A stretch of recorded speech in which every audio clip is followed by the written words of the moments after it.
So this is where it starts because I need to adjust the valves, and you got to do that with the engine cold. So riding it up to the place where I'm going to be working today, not an option.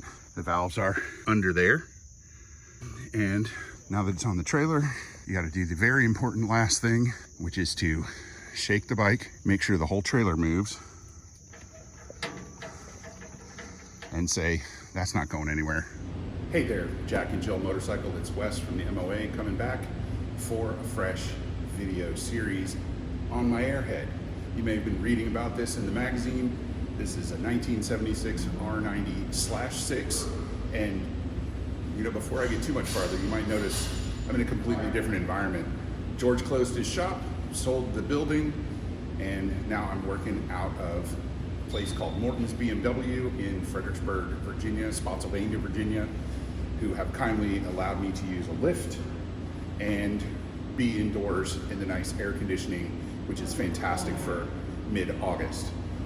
Thanks very much to James, Charles, and the entire crew at Morton's for giving me this opportunity. It's a little bit different environment, some pros, some cons. Maybe I'll get into that in another video. But today, we're gonna be doing a full maintenance cycle on this R90. We're gonna check the valve clearances and set those. We're gonna do the engine oil and all of the gear oils, which is the final drive, the transmission, and even the swing arm. The lower area of the drive shaft is in a gear oil bath, which is kind of interesting and very different from other later year model. It's very confusing. At any rate, we're gonna do each thing one at a time, separate videos, so you can see how everything works. None of this is complicated. The valve check is probably the most complicated because we're also going to retorque the head nuts, which will make sense when you see it. Stay tuned, and thanks for joining us. This is the first of the series. It's gonna be the valve check and the head nut retorque. Actually, we're gonna do those in the opposite order because you always retorque the head nuts before you check and set the valve clearance. If you do the head nuts second, it messes up your valve clearance because you're changing the relationship between the head and the cylinder just a tiny, tiny bit. Okay, to get the valve cover off, you need two tools. You need a 14mm socket. You don't necessarily need a deep one, but I have one. And you need a 10mm regular wrench, and I'll show you why. This one is obvious. Two other nuts you have to take off. One is here. As you can see, that's a little bit hidden, and one is here. I've got a little drain bucket here to catch any oil that comes out, but I don't know when they were replaced, so I'm gonna replace the gaskets behind both valve covers. So I have two sets of gaskets because I'll probably screw one up.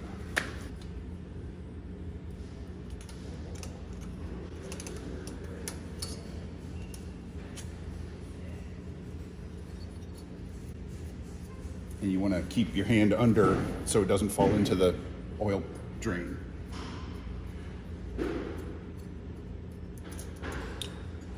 And that does have a washer on it, so you need to be aware of that when you pull the rest of it off. Maybe I can get it to come off. This is just a probe.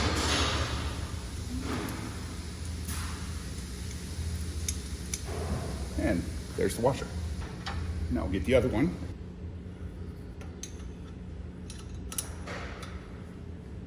It's gonna be fun to get back on.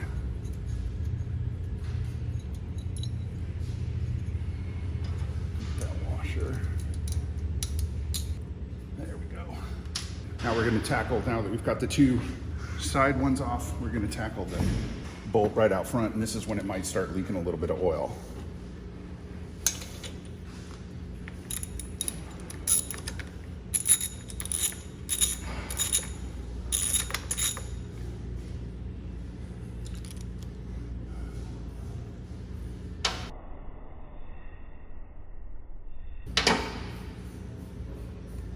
That's a good sign. That just wants to wiggle right out. Shouldn't have to knock it with anything. Oops. Still managed to get some oil on the floor, so yay me. I've got rags handy, so no big deal. One of the main reasons I wanted to do this was to inspect the inside of it and see if there was a bunch of sludge. There's a little bit in there, but I wouldn't call that a lot, so I'm not gonna worry about it. Now I got my gloves on because I'm gonna go use the parts washer. You can see there's just a tiny little bit of sludge in here. The oil looks good. The right side has a little bit more sludge. I don't know why, but it's not that much more and it's not that bad, so I'm not gonna worry about it. All right, well, these are cleaned, rinsed and dried. This one's got a little damage on it, so somebody must have dropped the bike at some point, not a big deal. I'm gonna get after this surface with a little Scotch-Brite pad just to clean that up a little bit. Now I'm gonna pull the gasket off because I know I'm replacing it. It's in there pretty good. Doesn't really look like it wants to come off, but I will prevail. Yeah, that gasket is definitely dried and hard, so it needed replaced.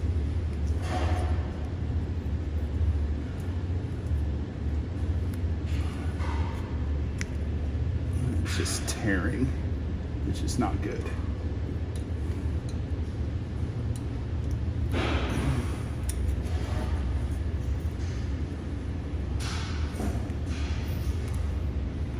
Yeah, that's supposed to be flexible, and that's not. That's hard.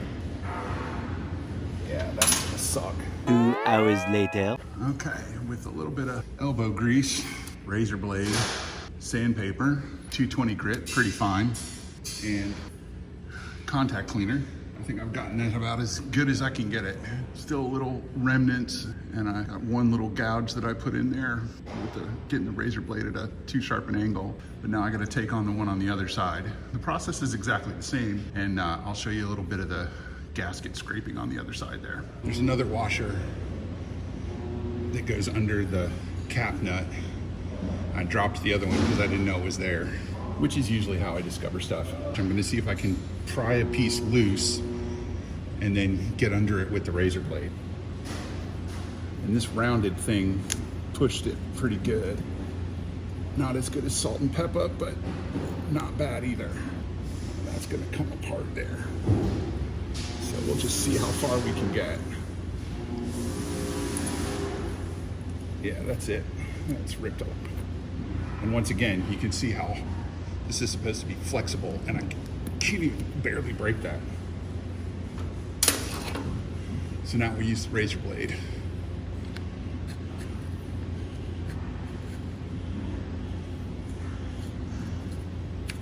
Yeah, that's much easier than the way I was doing it before.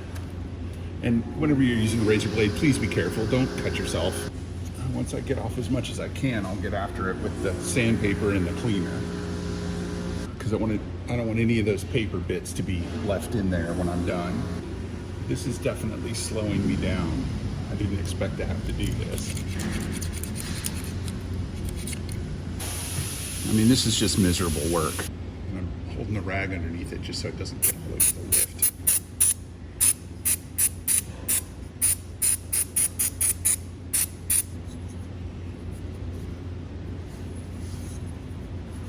And this contact cleaner stuff is good because it's got a lot of alcohol in it, so it dries pretty quickly. It doesn't leave a lot of residue.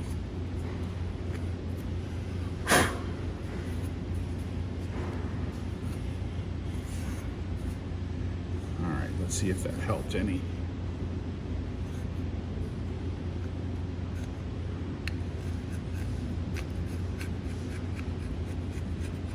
Yeah, it helped a little.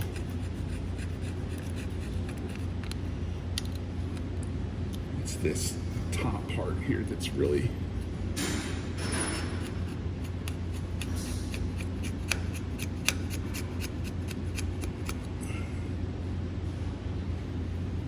proving difficult.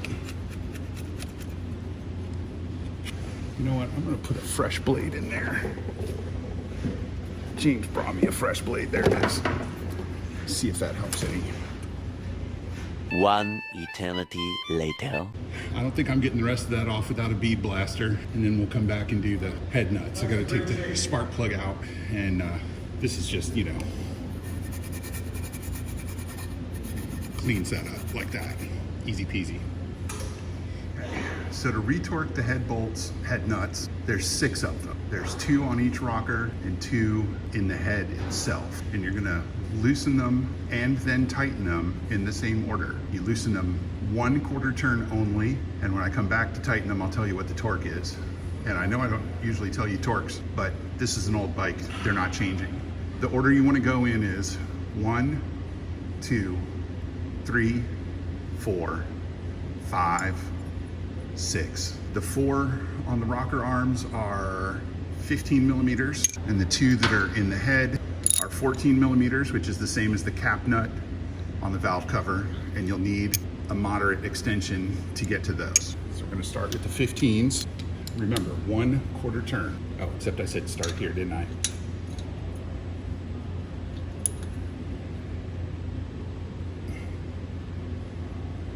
One-quarter turn, 1.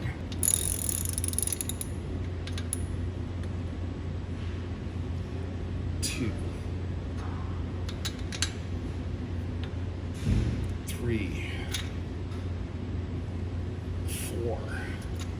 Switch to the extension and the 14. 5 and 6. Now that actually felt pretty loose. Handy dandy torque wrench. We're gonna set that to, we want Newton meters. There we go. And we want 35.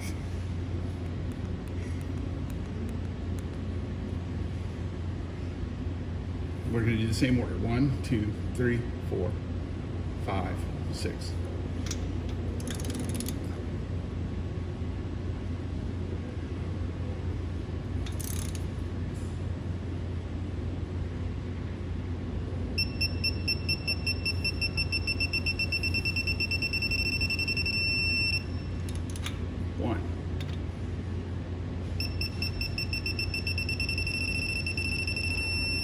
Two.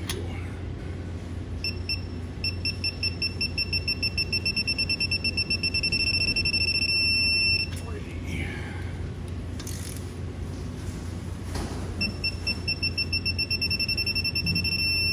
4. We switch to the 14 with the extension.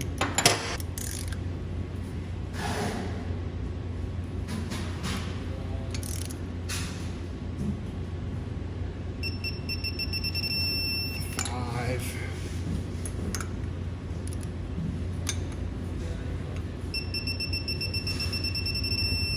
And 6. So now we can set the valve clearance on this side, but we have to do that exact same process on the other side. Loosen them 1/4 turn and then tighten them to 35 Newton meters. So, all right, now that we've done all that prep work, we're gonna take this little plug out. It's just a plastic cap. And behind that is the flywheel. And we need to be able to see the flywheel to do the next step. So I'm just gonna use a small screwdriver to. So it's hard to see, but in there will be markings that tell us where top dead center is. You can see OT right there. That means top dead center, but we need it to be top dead center on the compression stroke, which will make both valves closed at the same time. And then we can properly set the clearance. I've got the bike with the front wheel down, so the rear wheel is off the deck, because I have to be able to turn the rear wheel to move the flywheel, get the valves to go around and do their thing.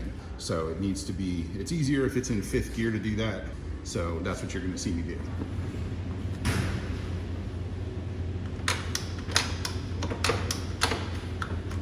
Okay, now we're in 5th gear. The way you check to see if you're at top dead center on the right stroke is you try to move these little rockers. And if they move just a little bit, that means both valves are closed. So these are tight, these are not closed. So we're gonna try the other side. And if the rockers are not a little bit loose on this side, that means we're not in the compression stroke at all. That one moves a little, that one moves a little. We're at top dead center on the compression stroke on the right cylinder. We'll start by adjusting these valves. Setting the valve clearance is not complicated. You only need a couple of different tools. You need 2 10mm wrenches, and you need 2 feeler gauges, 0.20 millimeters, and that's for the exhaust, 0.15 millimeters, that's for the intake. But as you can see, they put a 0.2 in the bag that says 0.15, so I can't use that. Instead, I will have to use this that has lots of them and find the right one. 0.15, we are all set. So I'm back at Morton's on my day off, which should be a riding day, not a working on your bike day, because I made a mistake, which you just saw me make in the video. So I'm gonna explain the mistake that I made and show you what I have to do to rectify it, which is actually not all that difficult. Here's the mistake I made. On the bottom is the feeler gauge I used. You can see it says 0.15. That means inches, and underneath it says 0.38 millimeters.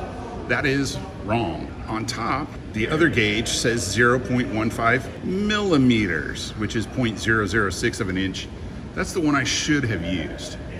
So effectively what it means is I have to do this all over again. Now, since I'm in here, I am gonna go ahead and double check the exhaust valves, even though I know I didn't make a mistake on the exhaust valves because I had a separate tool for that and I didn't have to worry about my inability to read the tool. But this time it's gone much quicker. I've already got the bike opened up. I'm where I need to be because I did all the hard work last time, scraping off the gasket. I don't have to do this time. You can see the gasket comes right off. I'm not gonna pull the whole thing off, but the gasket comes right off. I got my exhaust nut wrench handy. I already know that's not gonna be a problem. So really all I have to do is redo the intake valves to the correct specification. This is what I call a stupid tax.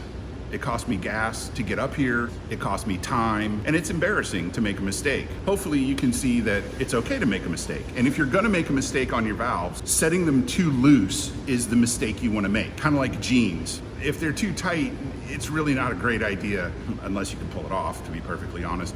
But nice jeans, just a little bit loose. Good valves, just a little bit loose. Setting them almost over twice the spec, not the best amount of loose. I could have probably ridden the bike without damaging it, but I don't want to do that. I want it to be correct. So I'm back here doing this. It also gave me an opportunity to get some additional photographs to show you better where some of the things are. So I've done that and they'll just be dropped into the video.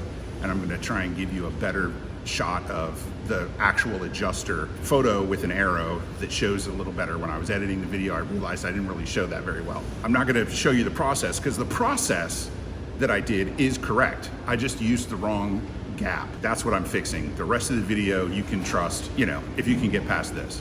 The gap that you're checking is this gap here between the end of this piece of the rocker arm and the stem of the valve that you can't really see. It's like the shiny silver part and not the black part.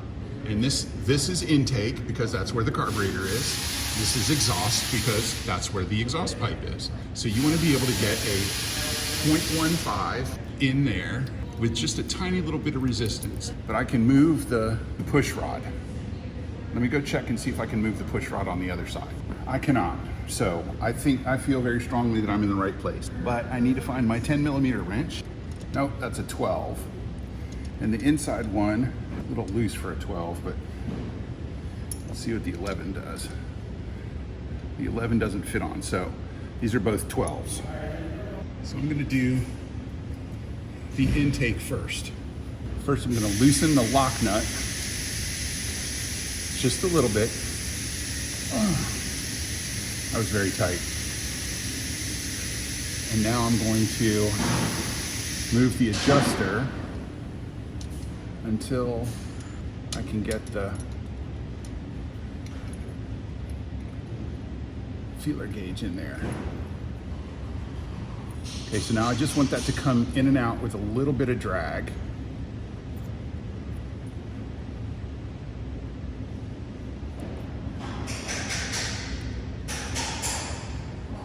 I think that's pretty good. All right, now here's the tricky part, because you have to hold the adjuster while you tighten the lock nut. I'm going to use this little ratcheting end, hold the adjuster, tighten the lock nut, and then double check one more time.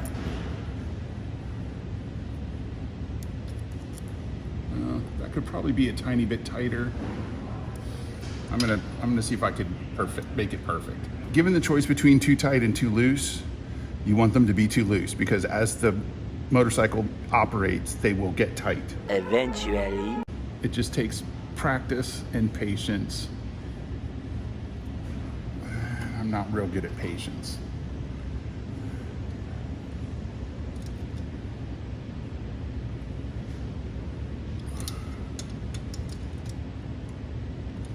All right, there we go. Just a little bit of resistance. That's what we want.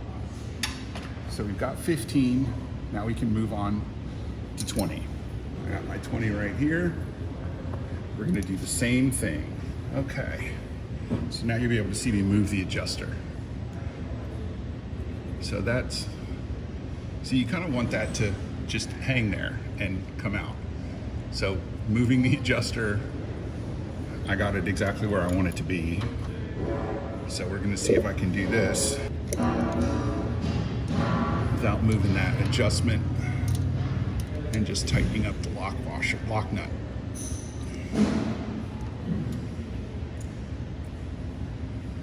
Oh, it's a little loose.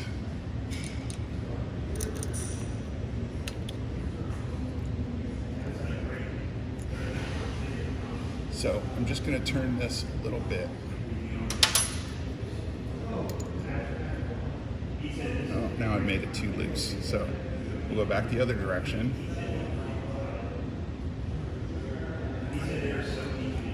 Okay. Let's give that a, oops, I felt it move. Okay, that's still good. A little farther, keep going. Everybody say hi to Charles's left eye.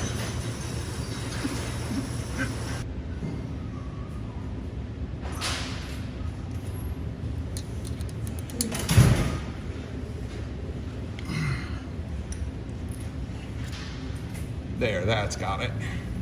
Just a little bit of resistance. All right, now I could button this side up because I'm done, but I'm not gonna put the lids back on until I finish the other side. And the other side goes exactly like that, so I'm not gonna show you. Okay, so it's time we're buttoning everything back up. And it's time to put the spark plugs back in because we're done rotating the engine. So you always check your spark plugs. And this one was a little bit wet, but it evaporated, so that means it was gas, not oil, so I'm not gonna worry about it. These are the washers that go on the back of the valve covers. And I managed to drop 2 of them, so they're gone. I found one washer that I dropped, but not these. So I went over to the parts counter. The new ones, you can see, drop that one, have a bigger outer diameter, but these are the new ones that BMW specs. So the old ones have been superseded.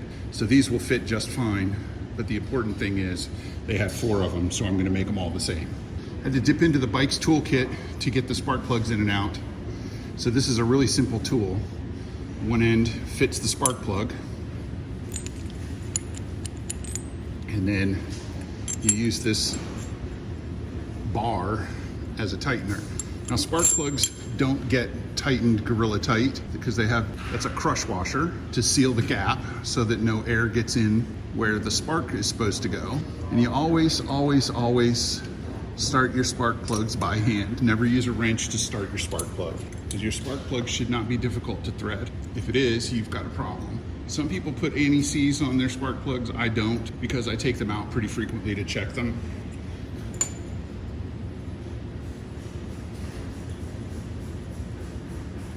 So once you get down to where they snug finger tight, then you just want to go like a quarter turn more, and that should be it. Don't forget to put your wire back on and you're all done. Okay, I got a new set of gaskets, and but they're definitely flexible. It's got a printed side and a blank side. I'm gonna put the printed side against the valve cover, like that. And then the high side is on the left, the low side is on the right. So I'm gonna slide that in.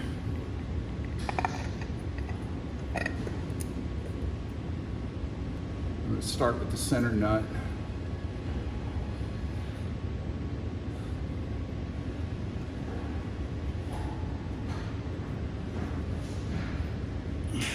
And then I'm gonna fiddle with these until I get those on, because that's going to be fiddly because they're behind and it's tight. A nut and a washer on front and back.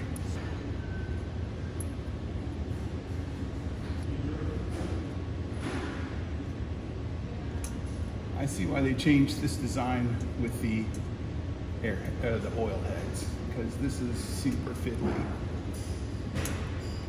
It's a little easier to see on this side.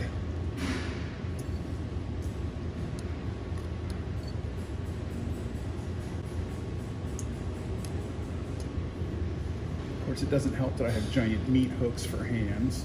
There we go, I got that one.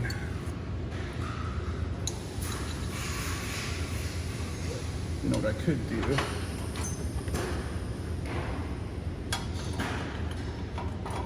By the way, if you don't have one of these and you own an Airhead, you're behind the 8 ball.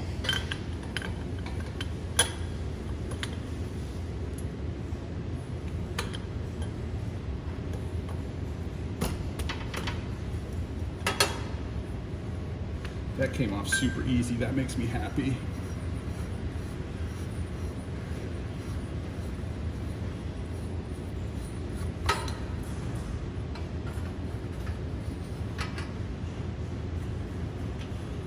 What I'm going to do is I'm going to clean that, put some anti-seize on it, and look, you can suddenly get in there with 2 fingers.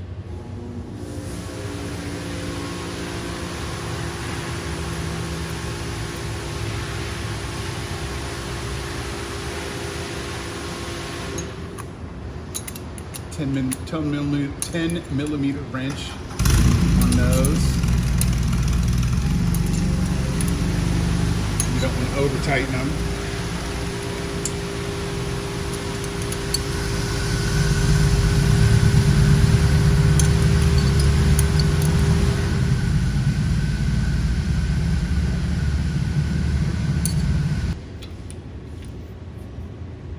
Valve cover nut doesn't really have a torque setting, but you don't want it to be, need it to be snug, but not ridiculously tight, because you do have to be able to get it back off.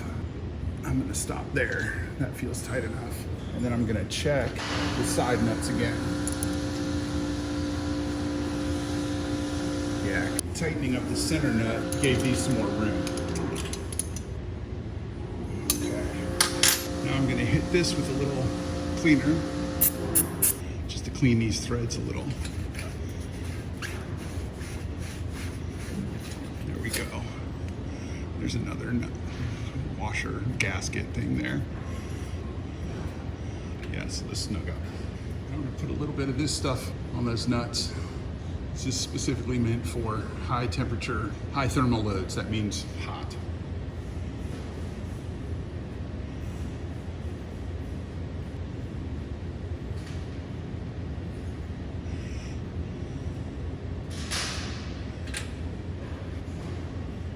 It's probably too much, but I'm not going to worry too much about it. Slide this back up. I'm going to tighten this by hand until I can't tighten it no more. And then I'm going to give it the old gung-ho. There we go. This was all way more involved than it should have been just to retorque the head nuts and adjust the valves. This is for my notes because I didn't bring a pen or anything to write this down. On the right cylinder, which is by your right leg, both valves were a little tight. On the left cylinder, which is by your left leg, exhaust valve was super tight. Intake valve was a little tight. I'm gonna make a note of that in my maintenance log, because the next time I adjust the valve, if the same thing happens, I need to pay attention to, I may need to get the head reconditioned. There's the valve seats in some of the heads in the old days when we had leaded gas and all that, different metallurgy, they recede. And if that happens, then you have to send your heads to a specialist to get them ground and basically new seats put in, and then you have to go through all this all over again, put the cylinder heads back on. And at that point, you might as well do a whole bunch of other stuff. So what I may do when I do the push rod tubes and the push rod tube seals, with the seals are weeping a little bit, in the future, next winter, is I may send the heads out to get reconditioned at that point. But for now, I'm done with this job, and I can finally move on to the actual service that I intended to do, which is changing all the oils and all that stuff. I can't believe how long that took to get that done. And I haven't even tested it. I still got to start it up and make sure no oil leaks from the valve covers after those new gaskets went in. I'll check the nuts on those again in a couple hundred miles once they've gotten some heat into them, and just to make sure that nothing's going awry. Thanks for watching. I know you probably didn't anticipate this video being as long as it was. This is really typical of a 50-year-old motorcycle. You don't know what the person before you did, and I know my buddy John, who I bought this bike from, took really good care of it. It just obviously never occurred to him to replace those valve cover gaskets. Because he didn't replace them, they got to be pretty hard and ineffective. Those would have started leaking sooner or later. It's not usually this involved. Luckily, I had the right tools. I had a little bit of help from James here. I had a scope that he could push down in the cylinder, because I had a hard time determining on the left side when I was at the right stroke for top dead center, because that exhaust valve was completely tight up. I still had plenty of room on the adjuster, so nothing to worry about there. It's great being back in a shop again and being in the environment and just hearing all the noises that are going on. It's very comforting. This is kind of a happy space. So come back for the next one.